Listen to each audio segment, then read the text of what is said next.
Nesse caso, senhora presidente, não me cabe outra situação. Acompanho o voto do relator. Conselheiro Rodrigo. Considerando a declaração do relator de que o gestor aplicou 19,08% em educação e considerando também a afirmação do relator que ele só utilizou na saúde verbas de convênio, eu estou acompanhando o relator no sentido de rejeitar também, opinar pela rejeição das contas. Sim, conselheiro Anselmo. Então, aqui a impressão que eu tinha, mas que não consta do meu voto, é que o gestor teria executado somente verba de convênio. O meu voto não está nesse sentido, não. O meu voto está no sentido de que, na saúde, pela exclusão do que deve legalmente excluir, ele cumpriria apenas o limite, senhor conselheiro, de 11. E aqui, sem levar em consideração a eventual divergência quanto à rubrica 122. Ele cumpriria apenas na saúde 11,15, sem levar a divergência na educação, sem levar a divergência considerando, tirando, ele cumpriria na educação 16,47. E considerando a divergência, para não tirar, 19,08. Tá? É nesse sentido. Então, Doutor Pedro, que a divergência é aquele recurso que é aplicado pela Secretaria sem discriminação que, de fato, verteu para a finalidade de saúde e educação, nesse aspecto. Continuando, presidente, considerando que a impressão forte do conselheiro ela influencia todos nós na nossa apreciação, eu estou trazendo também voto pela rejeição, tanto no que se refere à educação, quanto no que se refere ao não cumprimento do mínimo em saúde. Senhor presidente, deixa eu fazer um registro. Posso fazer um registro? Não é minha forte impressão. São os documentos, os dados e as informações dos autos que me levaram a decidir dessa forma. Que fique registrado isso, que o que eu falei aqui foi a título apenas de argumentação. então, vamos encerrar a votação. Aprovado. Voto do relator, conselheiro Anselmo Brito. Então, continua com a palavra o conselheiro Anselmo Brito. Senhor presidente, o processo 8081 de 2013 é um voto que eu trago, voto pista, já voto de mérito, cujo relator originário é o conselheiro Rodrigo Siqueira. Eu vou aqui, excelência, pular algumas, também um voto longo de 18 páginas, porque o Fernando já abaixa ali a cabeça rezando para que termine a Não, absolutamente, conselheiro. Você só ri porque é verdade. É porque é verdade. Mas, assim, foi verificada aqui algumas informações, o gestor foi dado a possibilidade de se manifestar com relação à manifestação do Ministério Público junto à Corte e também do Gabinete dos Auditores, mas até o momento, pelo menos até o momento do voto do relator, não trouxe nada, não se manifestou, permaneceu inerte, desculpe. E isso, no plenário do dia 8 de março de 2018, o conselheiro trouxe aqui o seu voto recomendando que, quando a análise pelo Poder Legislativo, fizesse pela regularidade com ressalvas, em virtude das situações expostas no artigo 50, do item 57 do seu voto. E na sessão foi pedido visto por mim. Do que foi aqui abordado pelo conselheiro relator originário, que eu não envie de documentos complementares, tais como inventário geral de bens e valores compreendendo saldo em dinheiro, bens móveis, bens imóveis, bens de natureza industrial, ações, créditos e valores almoxarifados e relação nominal da dívida industrial, descumprindo a Resolução Normativa número 2 de 2003, que é o nosso calendário de obrigações dos gestores públicos.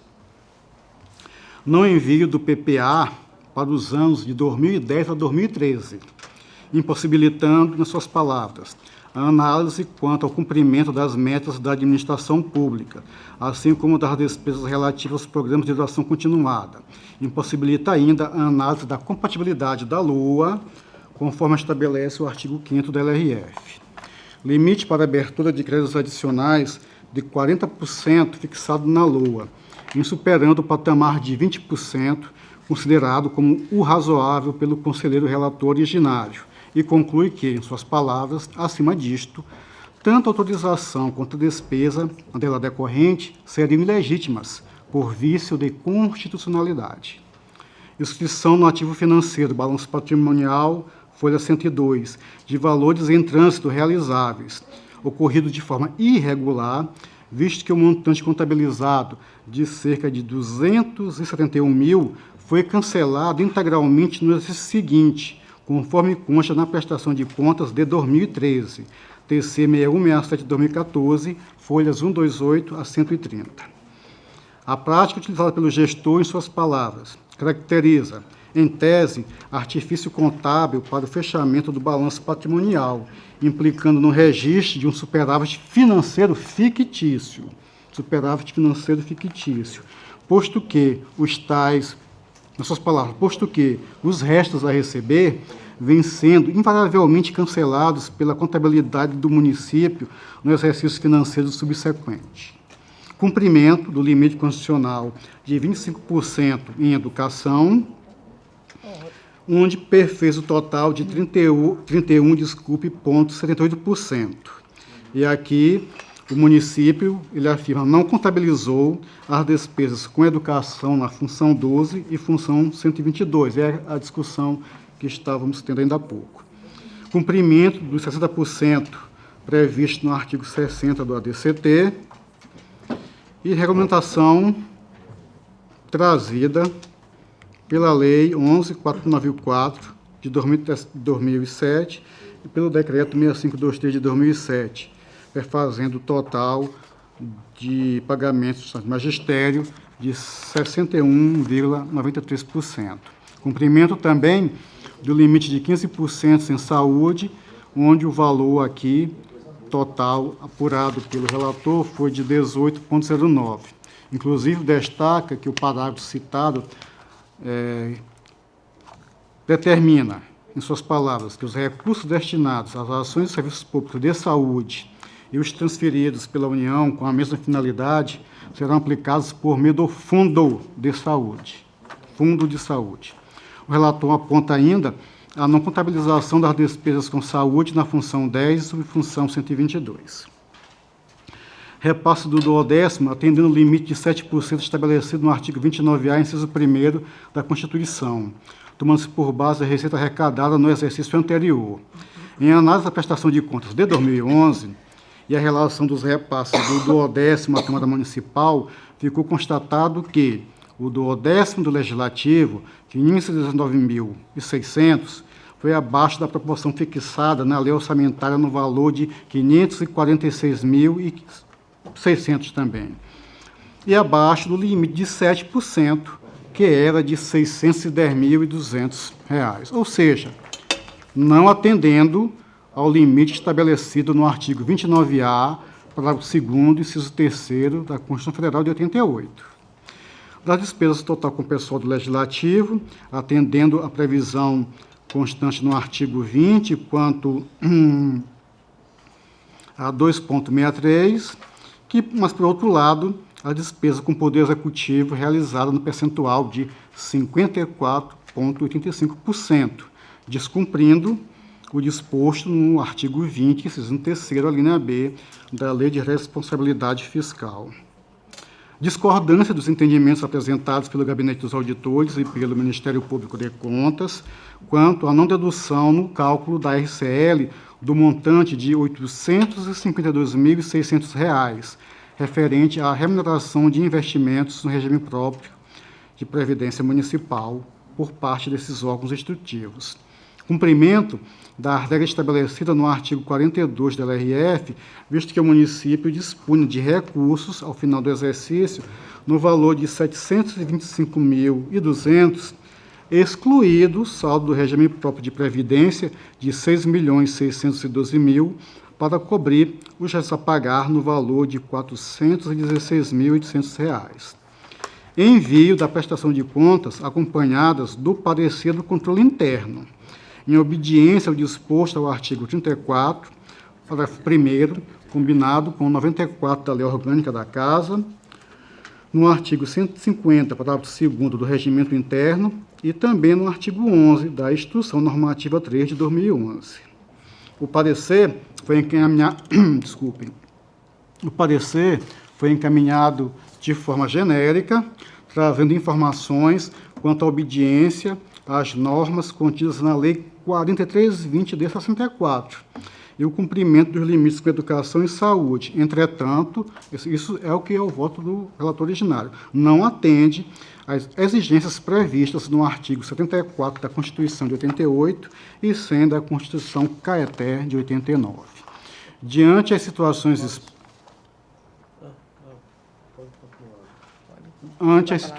expostas, o doutor conselheiro relator apresenta o voto para que o Pleno emita parecer prévio nas contas do senhor João Pinheiro dos Santos pela regularidade, com ressalvas, considerando as situações expostas no item 57 do seu voto. Da análise dos autos daquilo que é relevante, senhora presidente. Tomando, claro, evidentemente, como base os dados, as informações constantes dos autos e o entendimento do conselheiro relator originário. A receita base para fins de educação, para fins de apuração do limite com a educação, resultante da arrecadação dos impostos e das transferências constitucionais, alcançaram o montante de R$ 7.700.000, conforme os dados apresentados na prestação de contas nas folhas 69 a 75, mesmo valor apontado pelo conselheiro relator originário. Para o cumprimento do mínimo de 25% das receitas resultantes de impostos, compreendidas provenientes de transferências na manutenção do ensino, o conselheiro relator apurou que o município aplicou o montante de R$ 2.457.000, perfazendo um total de 31,78%, conforme consta em seu parecer prévio, item 44.1. De forma diversa, identificamos que o valor destinado foi de apenas R$ 1.792.000, aí perfazendo não esse total de 31, mas aquém do limite mínimo constitucional, e sim de 23,18%, descumprindo assim a gestão municipal o limite previsto no artigo 212 da Constituição de 88, conforme a discriminação apresentada no quadro abaixo. E aqui vem a minha memória de cálculo explicando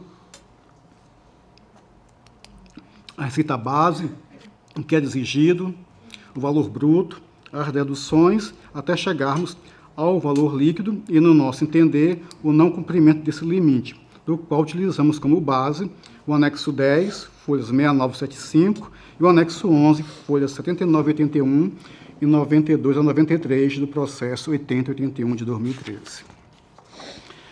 Excluiu-se das despesas com a MDE e com a manutenção da educação, visto que não restaram identificados os valores que efetivamente foram aplicados na finalidade constitucional prevista no artigo 212 da Constituição Federal, pois, embora não se tenha utilizado a subfunção 122, não há discriminação dos valores que efetivamente se relacionam à finalidade educativa, ainda que se utilizasse a função 361, ensino fundamental. O que se evidencia, em ambas as situações, são as despesas da Secretaria Municipal de Educação e não as que se refiram com o ensino na forma da Constituição Federal, pelo menos como disposta nos autos. Para a fim de apuração do limite com a saúde, a receita base, diferente da utilizada pelo relator originário, sofreu variação devido à emenda constitucional número 55 de 2007, que trata do aumento da entrega de recursos pela União ao Fundo de Participação dos Municípios. Por meio da nota técnica número 1751 de 2009, da STN, esclarece que, ipsileteris, como lá posto, os recursos transferidos ao FPM, por força da EC número 55, não integram a base de cálculo do mínimo a ser aplicado em saúde. Assim, conforme a informação extraída do comparativo da receita orçada com a arrecadada, anexo 10, folha 71, temos a contabilização do valor de R$ 271.800, que corresponde ao percentual de 1% previsto ali naquela emenda constitucional. E, por isso, devemos deduzi-lo da base de cálculo antes apresentada, assim apurando-se a base correta de R$ 7.462.000, para a verificação do cumprimento mínimo constitucional com a saúde. O município cumpriu o limite constitucional estabelecido no artigo 77, inciso 3º do ADCT, que disciplina aquela aplicação do limite mínimo, em virtude de ter sido destinado o montante de R$ 1.183.721, mas no percentual de 15,19% e não no percentual de 18,09%, apontado pelo relator originário, conforme demonstrado no quadro abaixo. E aqui temos a nossa memória de cálculo, que utilizou os anexos 10 e 11 da prestação de contas para chegarmos a este valor. Apesar de concordarmos com o conselheiro relator originário quanto ao cumprimento do mínimo constitucional em saúde, evidentemente que divergimos da base de cálculo utilizada em virtude do destaque nos autos do percentual de 1% ligado à referida emenda e, consequentemente, do percentual atingido. Ressalte-se que, se utilizássemos a mesma base de cálculo do relator originário, o município descumpriria o percentual de saúde, atingindo apenas 14,66%, visto que o relator não deduziu o montante de R$ 265.170 relativo às despesas realizadas pela Secretaria de Saúde, em desatenção ao artigo 77, parágrafo 3º do ADCT, e o artigo 2º, parágrafo único da Lei Complementar 141 de 2012.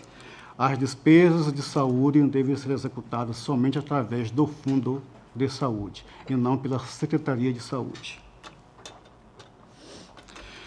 Lei Orçamentária Anual, LOA, ao contrário do que foi afirmado pelo relator originário, não apresenta o valor do duodécimo a ser transferido para o Poder Legislativo Municipal. Na lei não consta isso.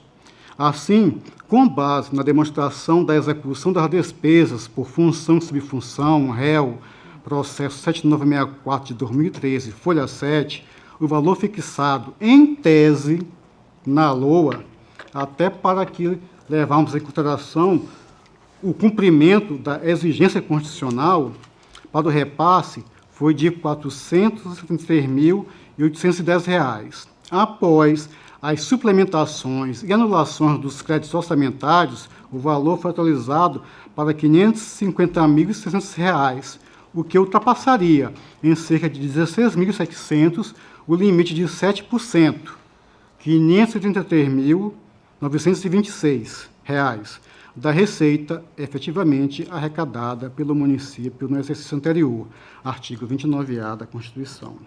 O relator apresenta que o valor fixado na LOA para o repasse do duodécimo, esse valor não está na LOA, é de R$ 546.560. Entretanto, conforme apontado no item anterior, o valor extraído do réu é de R$ 473.810, antes das alterações orçamentárias. O que, acaso considerássemos o montante apontado pelo conselheiro relator originário como sendo estabelecido na LOA, o município teria, em tese, repassada menor do que a proporção fixada no referido instrumento, ou seja, na LOA com previsão constitucional, visto que consta no demonstrativo transferência de valores entre contas, o montante de R$ 519.600, fazendo com que o gestor incorresse na penalidade prevista no artigo 29A, parágrafo 2º, inciso 3º da Constituição Federal de 88, lá tida como crime de responsabilidade. Apesar das situações apresentadas nos dias anteriores, o valor repassado ao Legislativo a título de duodécimo em R$ 519.600 ocorreu em tese, tudo é em tese, porque não tem um valor fixado na LOA, dentro da dotação orçamentária atualizada e abaixo do limite de 7%, R$ 533.926, da receita efetivamente arrecadada pelo município no exercício de 2011, ou seja, cumprindo a regra prevista no artigo 29A da Constituição. Por isso, divergimos do valor de R$ 610.200 apurado pelo relator originário, conforme vem aqui demonstrado em nossa memória de cálculo, que apesar de consultar os mesmos demonstrativos, vimos coisas diferentes. Anexo 10 das prestações de contas de 2011, o réu do sexto bimestre de 2012, decretos do Poder Executivo e demonstrativo de transferências de valores entre contas. Fora o anexo 10 da PC de 2011, todo o restante fazendo parte da prestação de contas. O não envio dos relatórios de gestão fiscal do primeiro e segundo quadrimestre impossibilitou a análise da regra para o último ano de mandato previsto no artigo 21, parágrafo 1 do LRF. Além disso, o não envio dos relatórios citados caracteriza, em tese, infração administrativa a ser processada e julgada pelo tribunal na forma do artigo 5º, inciso 1º da Lei de Crimes Fiscais. Não foram remetidos a corte relatórios resumidos orçamentários referentes ao primeiro ao quinto bimestre de 2012, o que aí contraria o nosso calendário de obrigações. Apesar de tratar sobre a imprescindibilidade da atuação do controle interno do município, com vistas a aperfeiçoar a fiscalização realizada pelo controle externo, a cargo do Tribunal de Contas, e trazer a normatização contida na Constituição Federal de 88 e na estadual, na Lei Orgânica, no Regimento Interno e na própria Instituição Normativa 3 de 2011, o relator originário entende que o envio do parecer emitido pelo controlador interno do município atende, ainda que de forma genérica, o disposto no artigo 34, parágrafo 1º, combinado com 94 da Lei 5.104, 150, parágrafo 2º do Regimento Interno e 11 da Instituição Normativa 3 de 2011. Evidentemente, de forma diversa,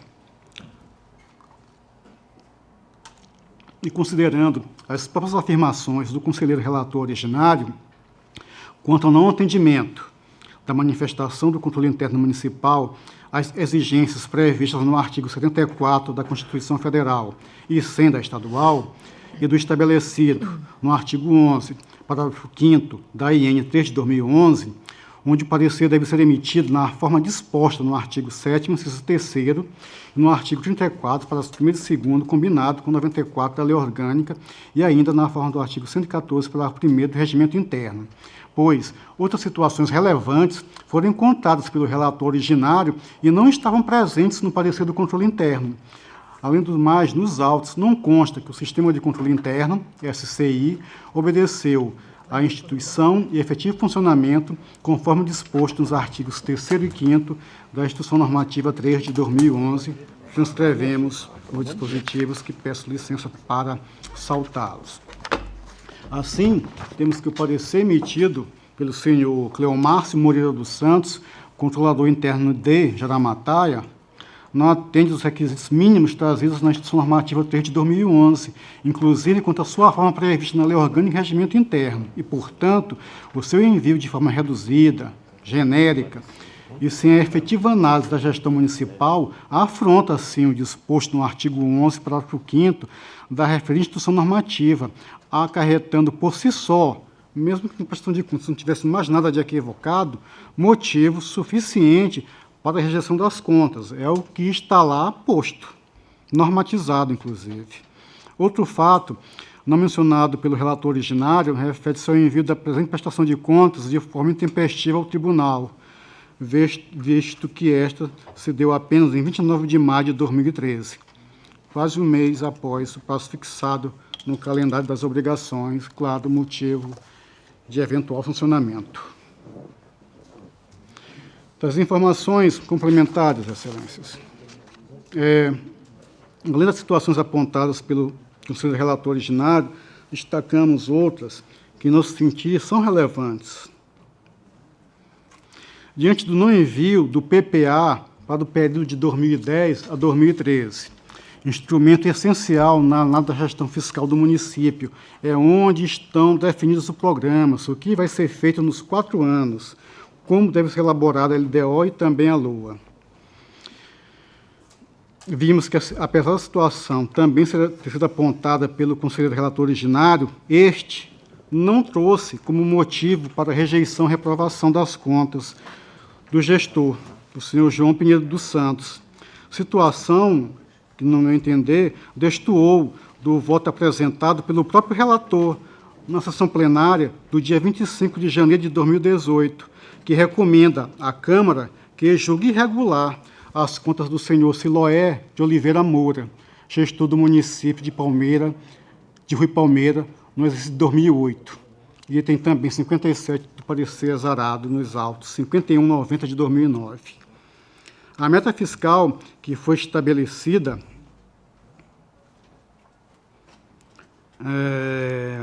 no valor de 114.500 superavitário não foi cumprida, pois, de acordo com o demonstrativo do resultado primário constante do réu do 6º bimestre, houve déficit no valor de cerca de R$ mil, fato que, em tese, revelaria a inobservância por parte da gestão municipal da providência disposta no artigo 9º da LRF e dos próprios dispositivos constantes da LDO, artigo 22, parágrafos 1º e 2º e também 43, quanto à questão da limitação do empenho e da movimentação financeira para que a referida meta não fosse descumprida. No artigo 35 da LDO, consta autorização para o Poder Executivo realizar a transposição, remanejamento e transferência de dotação orçamentária mediante decreto, situação que contraria a finalidade da própria lei, que, dentre outras, é de estabelecer as metas e prioridades da administração, além de orientar a elaboração do orçamento respectivo. A Lei Orçamentária Anual traz em seu artigo 5º a previsão para a abertura de créditos adicionais do tipo suplementar até o limite de 40% da receita prevista. No exercício, o município abriu, a título de tais créditos, o valor receita prevista de R$ 5.760.000, sendo R$ 4,5 milhões por anulação de dotação, R$ 2 milhões por superávit financeiro e cerca de R$ 30.000 por excesso de arrecadação. Em análise ao balanço patrimonial do exercício de 2011, processo 6186 de 2012, folha 102, apuramos o valor de R$ 6.110.000 como sendo de superávit financeiro, resultante da diferença apurada entre o ativo financeiro e o passivo financeiro daquele demonstrativo. Destaque-se que o valor do superávit financeiro deveria ser, em tese, reduzido às rubricas de valores em trânsito realizáveis, no montante de R$ 226.000, identificada pelo relator como superávit financeiro fictício, registrado no balanço patrimonial da prestação de contas de 2011, que foi cancelado em 2012, conforme consta na DVP e nas notas explicativas. Ressalte-se, o próprio relator originário aponta no seu voto o valor de R$ 271.226 contabilizado na rubrica supracitada como sendo de ativo fictício, encontrado na prestação de contas do exercício de análise, e que também foi cancelado em 2013. Assim, utilizando esta premissa, o novo valor do superávit financeiro seria de apenas R$ 5.800.000.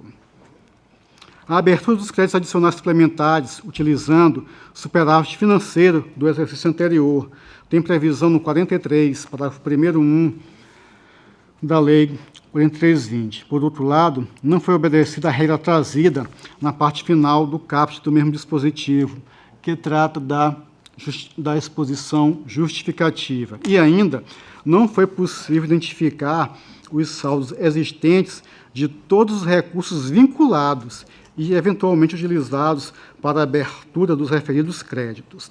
Situação similar foi trazida à baila na sessão plenária do dia 12 de setembro de 2017, por meio de questão preliminar apresentada no processo vista 5201 de 2009, que trata da prestação de contas da senhora Maria Aparecida Ferreira Rodrigues da Silva, prefeita do município de Poço das Trincheiras, durante o exercício financeiro de 2008.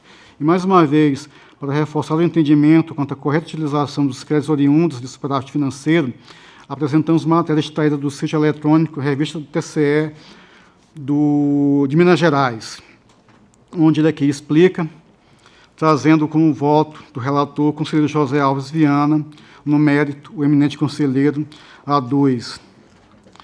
O superávit financeiro deve ser utilizado como fonte de recursos para a abertura de créditos suplementares e especiais, desde que precedido de exposição justificativa. Primeira parte. Acrescento ainda que o artigo 42 da Lei Federal 4320 exige que os créditos adicionais sejam autorizados por lei e abertos por decreto executivo. E a autorização para a abertura de créditos suplementares pode ser concedida na própria lei orçamentária, como todos nós aqui concordamos.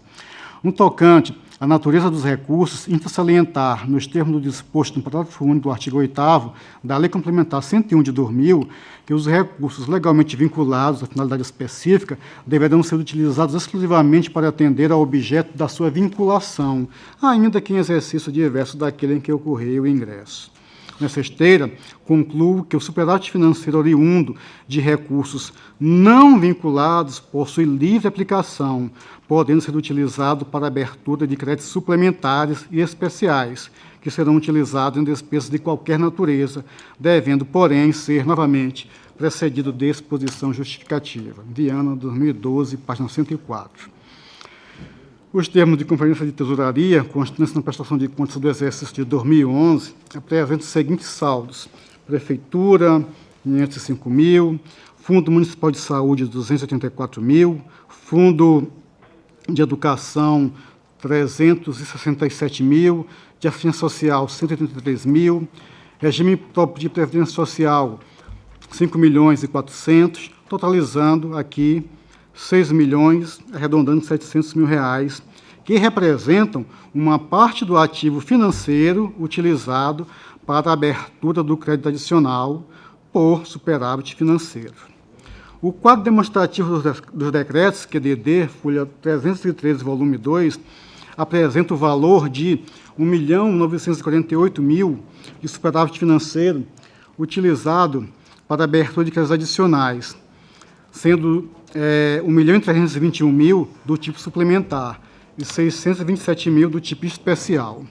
Apesar do município dispor de 5.800.000 de superávit financeiro, situação já exposta no item 11E, a maior parte dos recursos são vinculados, conforme demonstrado no item anterior. Assim, não podemos ratificar se os créditos adicionais abertos por superávit financeiro obedeceram à sua vinculação, em virtude da não discriminação dos montantes disponíveis, principalmente porque parte dos valores registrados nas disponibilidades devem ser utilizados e estão comprometidos para o pagamento do passivo financeiro. Em análise aos decretos abertos no período, folhas 314 a 378, especificamente os de abertura do superávit financeiro, temos a seguinte distribuição da origem de recursos. Aqui tem um quadro elaborado que rubricas com quais recursos disponíveis para a abertura de superávit financeiro.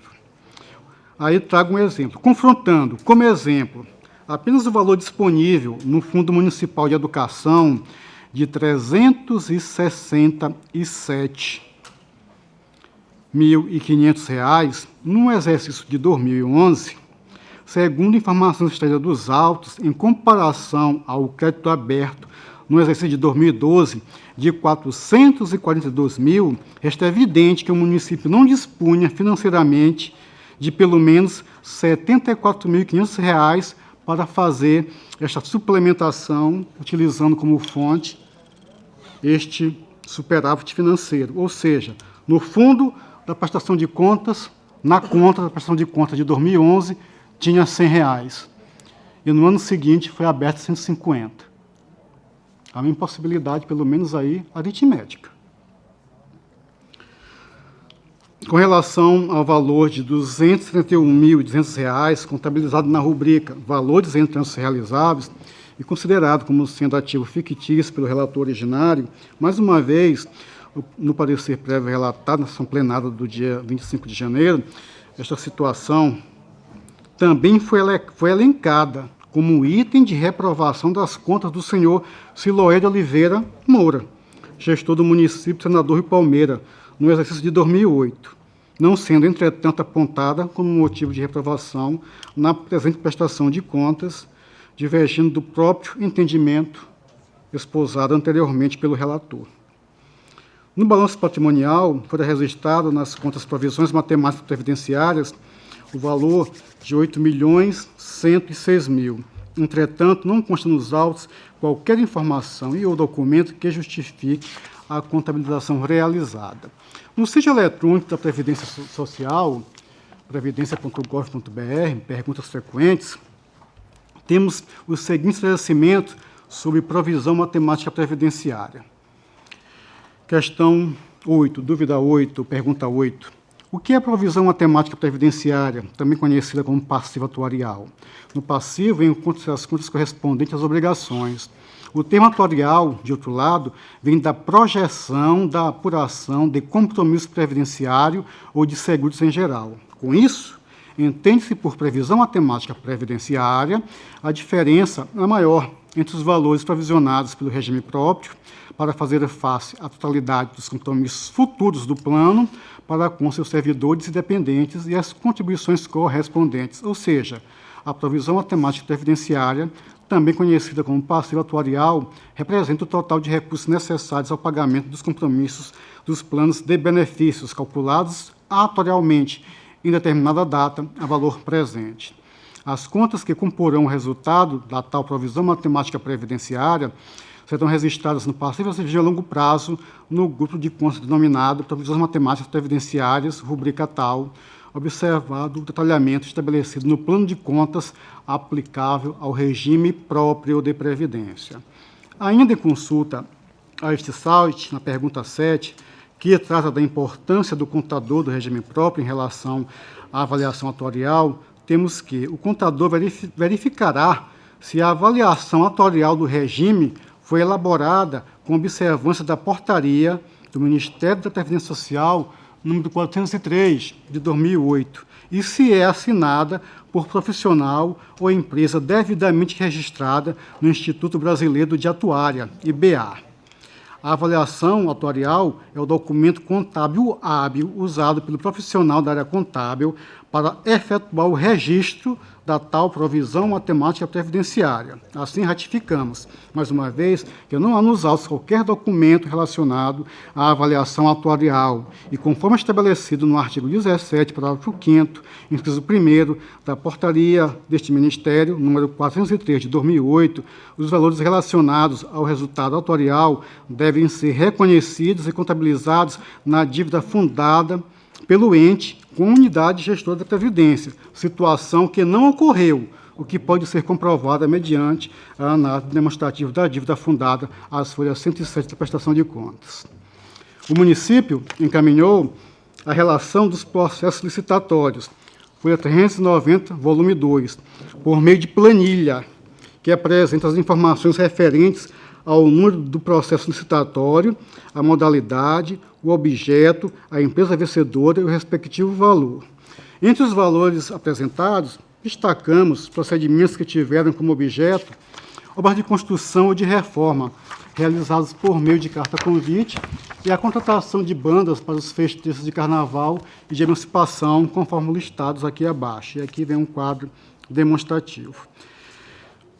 Ao todo, a relação de processos licitatórios contempla a realização de 19 procedimentos administrativos, é o que consta dos autos, em sua maioria na modalidade de convite, 13, 2 por contratação direta, exigibilidade, 3 pregões presenciais e uma tomada de preço. Em consulta ao Sistema Integrado Modular SIM, não localizamos o envio desses ou de qualquer outro procedimento à Corte de Contas no exercício em análise, caracterizando sobejamente, mais uma vez, o descumprimento de normativos da Corte que tratam do assunto, especialmente por ser de competência da Corte a apreciação da legalidade desses atos de gestão conforme o normativo legal. Excelência, diante dos fatos, tendo em vista que, em boa parte, concordamos com o relator originário em alguns pontos, evidentemente aqui, com algumas diferenças aqui de como chegar a esse denominador comum, às vezes nem sempre o mesmo. Eu não tenho outra possibilidade do que encontrado nos autos, e por nós aqui com cuidado de bem identificar, bem registrar, indicar, quando do julgamento feito pelo poder competente, o faça.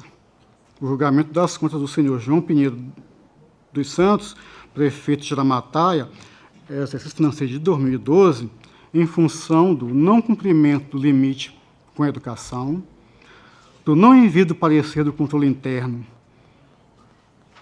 não atendendo a forma prevista na Instrução Normativa número 3 de 2011, só por isso já poderíamos reprovar as contas, independente de tudo estar correto.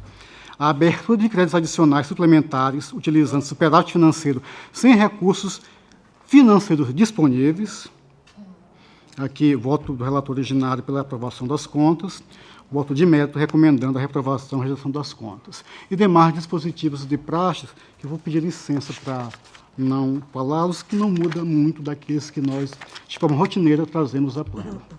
Mas o que me levou a decidir pela reprovação foram esses 4 fatos, e aqui eu devo ressaltar, no fato 1, a divergência quanto à questão dos valores a ser aplicados em educação.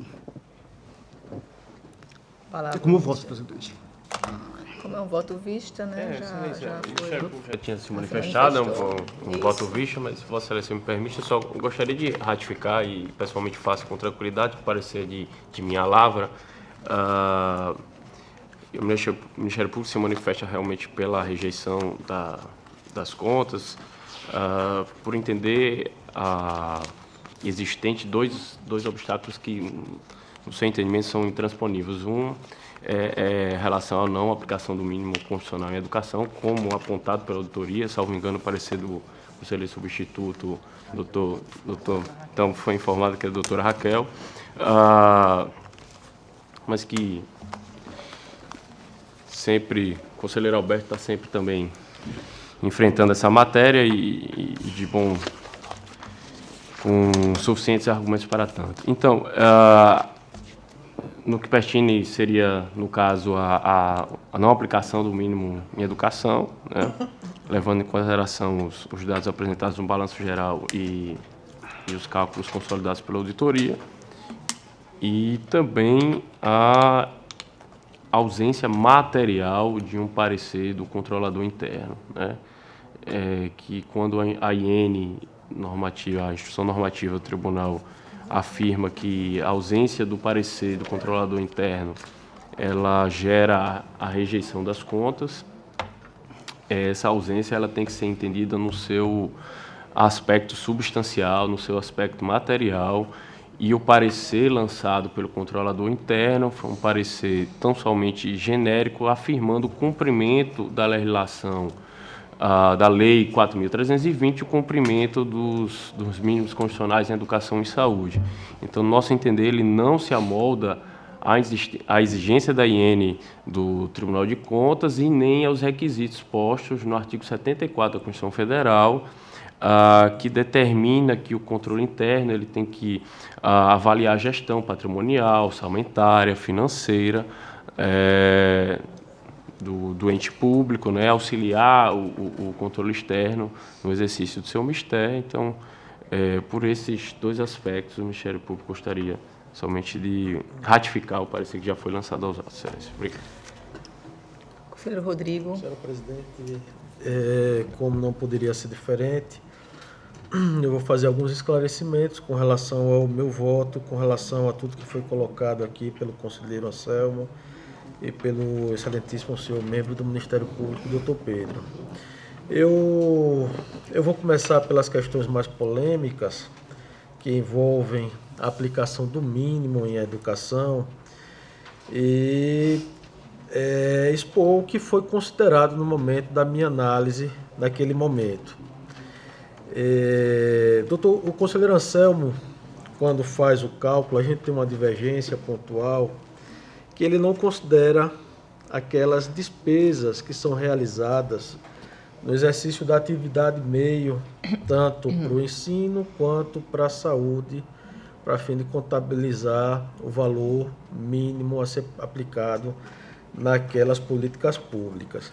Eu invoquei naquele momento em que emiti o parecer prévio, o artigo 70, inciso 5 da Lei de Diretrizes e Bases da Educação, que relaciona o tipo de despesa que é considerado como despesa com educação, não é?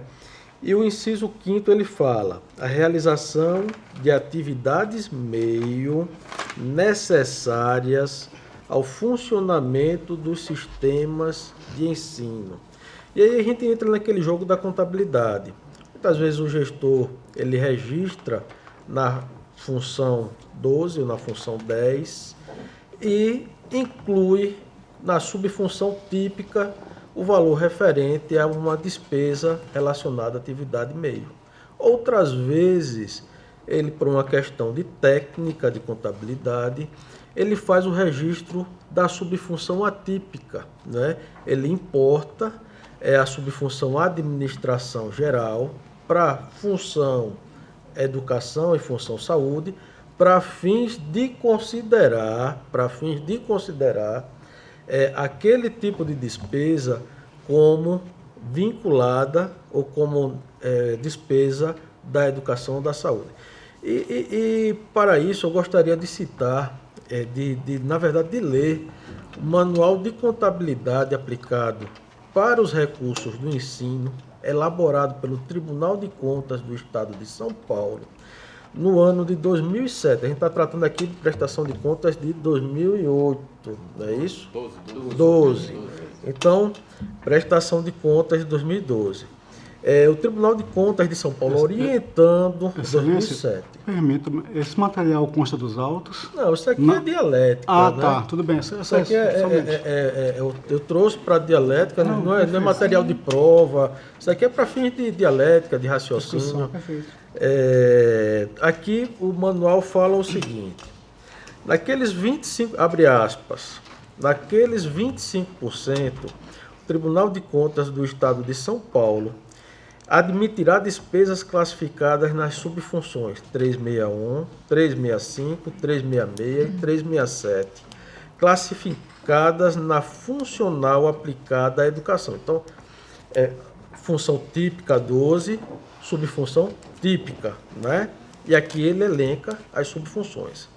Todavia, ele abre uma exceção. Logo embaixo, nesse mesmo manual, ele fala: há de se ressaltar que outras subfunções atípicas vinculadas à função educação também podem ser aceitas, tais como despesas da administração geral da educação, exemplificando função 12, subfunção atípica, entre parênteses, B, 122, administração geral. Então, o raciocínio desse conselheiro, ao considerar esse tipo de rubrica, esse tipo de registro, foi com base numa orientação concedida pelo Tribunal de Contas do Estado de São Paulo aos seus jurisdicionados. Lembrando que nós, aqui, Tribunal de Contas, não temos nenhuma orientação mediante manual para os seus jurisdicionados, que muitas vezes ficam na dúvida de que forma registrar. E chega às vezes 5, 6 anos depois, a gente rejeitando as contas por uma questão que muitas vezes pode ser meramente formal, né? Em outros casos não, nesse caso eu entendi que era uma questão meramente formal. O mesmo raciocínio que é aplicado aqui para a educação, nós aplicamos para a saúde. Portanto, entendemos que o gestor ele cumpriu o mínimo tanto em educação e em saúde. Avançando no relato do conselheiro que pediu vista, Sua Excelência Conselheiro Anselmo Brito, eu vou inverter aqui a ordem das colocações postas por ele e vou passar para a análise do último tópico, que foi relacionado à ausência alguns questionamentos relativos a contratos. E o próprio conselheiro usou a expressão para análise de atos de gestão. Na nossa análise, a análise da despesa, a análise do contrato, ela não repercute em momento nenhum na análise das contas de governo. Não tem nada a ver com contas de governo. Isso é uma análise relacionada a contas de gestão, em que a gente vai verificar a legitimidade daquela despesa, vai verificar o empenho que foi feito, a liquidação, pode verificar até a execução, né, se a gente tiver instrumentos para isso. A gente vai verificar se houve um fundamento jurídico legítimo, que é uma licitação ou uma dispensa de licitação, se aquela dispensa de licitação ela foi realizada de acordo com o que estabelece a Lei 8666. Portanto, esse é um segundo ponto que foi colocado como essencial, que eu estou rejeitando, não estou considerando por se tratar de contas de gestão em que a gente tem o poder de julgar e não de emitir parecer prévio. O segundo ponto... Permito-me interromper. Deixa eu porque você está falando que foi essencial. Eu pediria para que ele concluísse. Não, tá, mas no meu voto eu citei vários fatos, alguns relevantes. Os que foram determinantes para a reprovação das contas estão lá elencados, são 4 fatos. Dentre eles, não está esse que o conselheiro Rodrigo está se manifestando. É por isso que eu quero... Mas eu faço questão de colocar todos os pontos, porque dá a impressão que tem um monte de erro, um monte de equívoco. Mas então não diga que foi essencial, fundamental, porque foram 4 os fundamentais. Somente 4. Eu vou ser mais preciso agora com a... Vossa Excelência colocou também como um ponto que não tinha sido observado pela minha análise, que a prestação de contas tinha sido enviada de forma intempestiva. Vossa Excelência tinha observado isso e nós não observamos. Na verdade, no primeiro parágrafo do voto, consta que o gestor encaminhou, no primeiro parágrafo do voto, encaminhou de forma intempestiva do relatório, encaminhou de forma intempestiva a prestação de contas a esse tribunal. É uma questão que eu faço questão de esclarecer, porque foi colocado pelo conselheiro como se nós não tivéssemos observado. Nós observamos, sim, esse ponto. Procede, é verdade, é fato. Procede. Existe um terceiro ponto que está relacionado ao não envio do PPA, que é uma questão polêmica.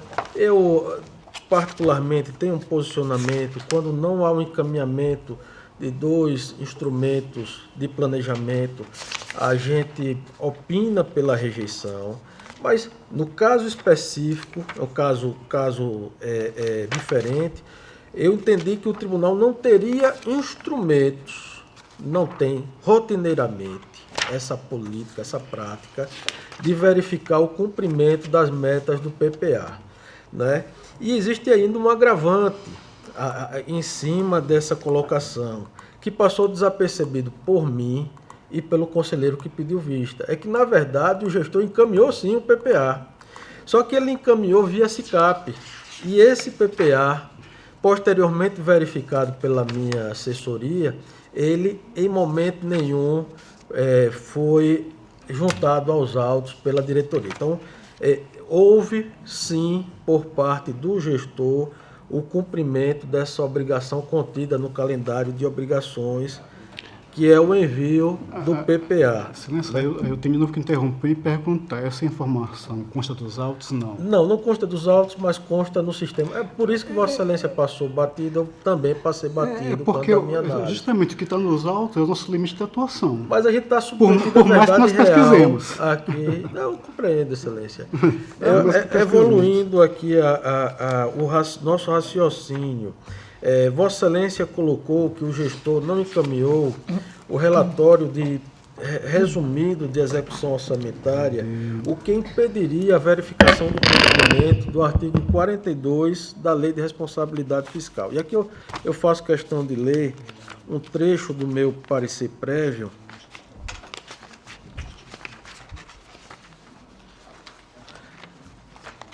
O artigo 42 ele veda o gestor assumir a obrigação que não possa ser integralmente cumprida dentro do mandato dele, ou então que tenha restos a pagar, tenha obrigações a serem cumpridas pelo seu sucessor. Não é? É uma regra voltada à transição de governos que visa impedir que o gestor